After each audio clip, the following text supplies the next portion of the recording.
ஒரு மேசக்கர் நடக்குங்க. கிட்டத்தட்ட எல்லாருமே வந்து கொலை பண்ணி தூக்கி எரிப்பாங்க. அந்த சீன்லாம் பார்க்கும்போது அப்பாவின் எல்லாம் தூக்கி போட்டு சாவடிப்பாங்க, மாணவர்களை சாவடிப்பாங்க. சோ போராட்டம் பண்ணாலே ஒரு எதிர்ப்பு. ஒரே ஒரு டைலாக் வரும். அந்த ஒரு பொண்ணு வந்து ஸ்கூல் பொண்ணு வந்து ஒரு போராட்டம் நடந்து இருக்கும். அப்ப அந்த ஸ்கூல் பொண்ணு ஒரு கருப்பு ரிப்பனை கட்டிக்கின்னு போவோம். போராட்டத்தை தடுப்பது இப்படிலாம்.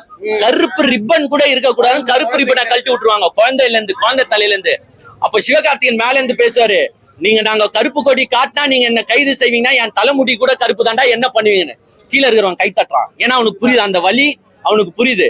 லாஸ்ட்ல ஜெயம் ரவியால ஒண்ணுமே முடியாது, தோத்துட்டோம்டான்னு முடிஞ்சு போயிடும். அப்ப ஜெயம் ரவி வந்து சொல்லுவாரு, நீ வந்து என்ன நினைச்சாலும் முடியாதுடா, என்ன மாதிரி 1000 பேர் வந்து நிற்பான், உங்க இந்திய திணிக்க 1000 பேர் வந்து நிற்பான் ஜெயம் ரவி சொல்லுவாரு.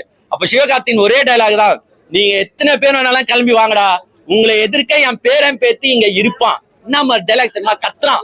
ஏன்னா அந்த பேரன் பேத்தி யாரு? நம்ம எல்லாருமே அந்த பேரன் பேத்தி. சோ நம்ம எல்லாருக்கும் அந்த மொழியை காக்குறதோ, மொழி பற்றோ எல்லாருக்கும் இருக்கணும், வரணும். அத வந்து இந்த படம் வந்து கம்ப்ளீட்டா சாட்டிஸ்ஃபேக்ஷன். பேரை கேட்டாலே சும்மா அதிர்துல அந்த மாதிரி